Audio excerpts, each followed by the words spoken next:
கர்த்தருடைய பரிசுத்த நாமத்திற்கு ஸ்தோத்திரம். இன்றைய நாளின் தியானத்திற்கென்று தெரிந்து கொள்ளப்பட்ட வேத வசனம் அப்போஸ்தலனாகிய யோவான் எழுதின முதலாம் நிருபம் 3ஆம் அதிகாரம் 18ஆம் வசனம். 1 யோவான் 3:18. என் பிள்ளைகளே, வசனத்தினாலும் நாவினாலும் அல்ல, கிரியையினாலும் உண்மையினாலும் அன்பு கூற கடவோம். Dear children, let us not love with words or speech, but with actions and in truth. பிள்ளைகளே, நாம் சொல்லிலும் பேச்சிலும் அல்ல, செயலில் உண்மையான அன்பை விளங்கச் செய்வோம். ஆமென். அப்போஸ்தலனாகிய யோவான் அன்பின் தூதன் என்று அழைக்கப்படுகிறார். இன்றைய தியான வசனத்தில் அவர் கிறிஸ்தவ அன்பின் உண்மையான சோதனை என்ன என்பதை மிக தெளிவாக கூறுகிறார். இது குறித்து சற்று ஆழமாக தியானிப்போம். அன்பு என்பது பேசப்படும் ஒன்று அல்ல, வெளிப்படும் ஒன்று. இங்கு யோவான் என் பிள்ளைகளே என்று அழைக்கிறார். யோவானின் ஆவிக்குரிய தந்தைத்தனம் இங்கு வெளிப்படுகிறது. இது கட்டளை அல்ல, அன்போடு கொடுக்கப்பட்ட அறிவுரை. விசுவாசிகள் தேவனுடைய குடும்பத்தார் என்பதை நினைவூட்டுகிறது. உண்மை அன்பு குடும்பத்திலிருந்து தொடங்குகிறது. வசனத்தினாலும் நாவினாலும் அல்ல என்று சொல்லியிருப்பதை கவனியுங்கள். வெறும் வார்த்தைகள், இனிய பேச்சு, வெளிப்புற ஆன்மீக மொழிகள் மட்டும் போதாது. நான் உன்னை நேசிக்கிறேன் என்று சொல்வது எளிது. ஆனால் சொல்லி செயல்படாத அன்பு வெற்று அன்பு. ஒரு சகோதரனாவது சகோதரியாவது வஸ்திரம் இல்லாமலும் அனுதின ஆகாரம் இல்லாமலும் இருக்கும் பொழுது உங்களில் ஒருவன் அவர்களை நோக்கி, நீங்கள் சமாதானத்தோடே போங்கள், குளிர் காய்ந்து பசி ஆறுங்கள் என்று சொல்லியும் சரீரத்திற்கு வேண்டியவைகளை அவர்களுக்கு கொடாவிட்டால் பிரயோஜனம் என்ன? ரொம்ப அழகா இதை யார் சொல்றாங்க தெரியுமா? யாக்கோபு தன்னுடைய நிருபத்தில் சொல்றாரு, 2ஆம் அதிகாரத்தில். அப்படியே விசுவாசமும் கிரியைகள் இல்லாதிருந்தால் தன்னிலே தானே செத்ததாய் இருக்கும் என்றும் கூறுவதை யாக்கோபு 2:17 வாசிக்கிறோம்.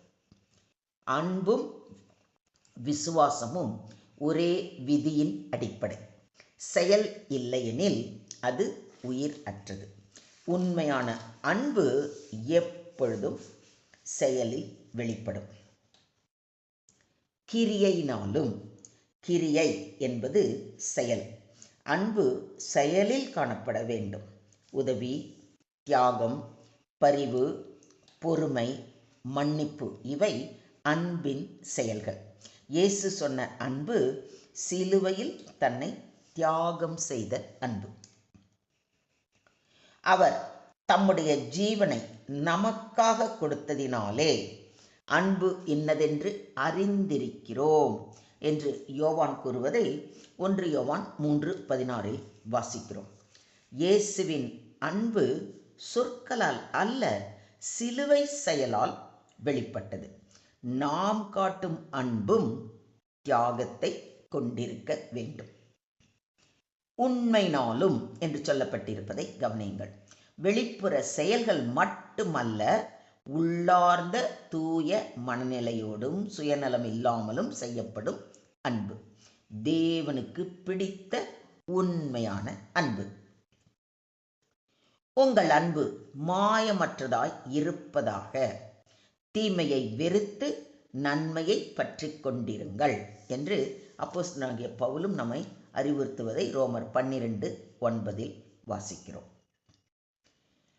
பரலோகத்தில் இருக்கிற என் பிதாவின் சித்தத்தின்படி செய்கிறவனே பரலோக ராஜ்யத்தில் பிரவேசிப்பானே அல்லாமல் என்னை நோக்கி கர்த்தாவே கர்த்தாவே என்று சொல்லுகிறவன் அதில் பிரவேசிப்பதில்லை என்று நமது ஆண்டவராகிய இயேசு கிறிஸ்து கூறுவதை மத்தேயு 7:21 வாசிக்கிறோம்.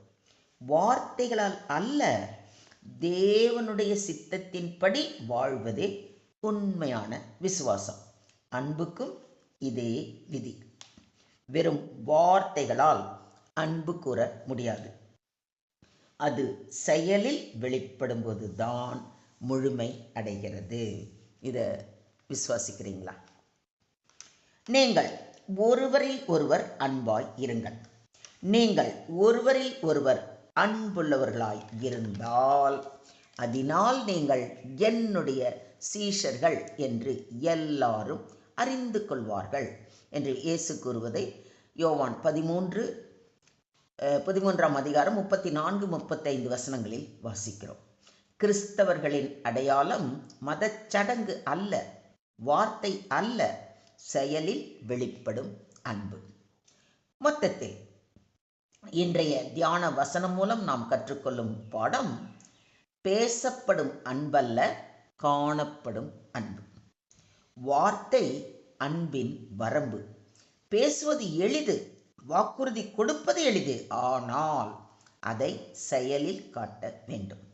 செயலில் வெளிப்படும் அன்பு உதவும் அன்பு, தியாக அன்பு, தேவை உள்ளவர்களை கவனிக்கும் அன்பு.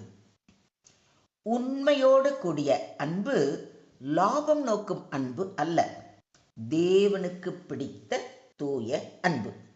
அன்பே நம் சாட்சி. உலகம் தேவனை காண்பது நம் அன்பின் மூலம். பேசும் வேதம் அல்ல, வாழும் வேதமாக நாம் இருக்க வேண்டும். இதையும் விசுவாசிக்கிறீங்களா? சுருக்கமாக சொல்வதானால், கிறிஸ்தவ வாழ்க்கையின் அடையாளம் செயலில் வெளிப்படும் உண்மையான அன்பு. வார்த்தை போதாது, வாக்குறுதி போதாது, செயலோடு கூடிய உண்மையே தேவன் விரும்புவது. நாம் பேசும் அன்பு செயலாக மாறுகிறதா?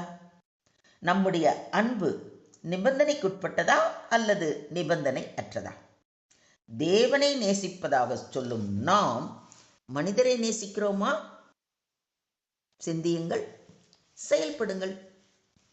Today's verse teaches that true Christian love is not proven by words but by action done in sincerity and truth.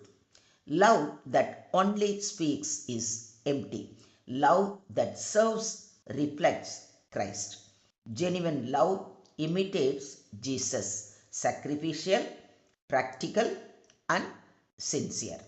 Our actions are the loudest testimony of our faith. Do you believe this? அன்பு என்பது மொழி அல்ல, வாழ்க்கை. அன்பு என்பது பேச்சு அல்ல, நடத்தை. அன்பு என்பது வெளிப்பாடு அல்ல, உண்மை. ஸ்தோத்திரம் ஆண்டவரே, ஸ்தோத்திரம் கர்த்தாவே, ஸ்தோத்திரம் ஸ்தோத்திரம் ஸ்தோத்திரம்.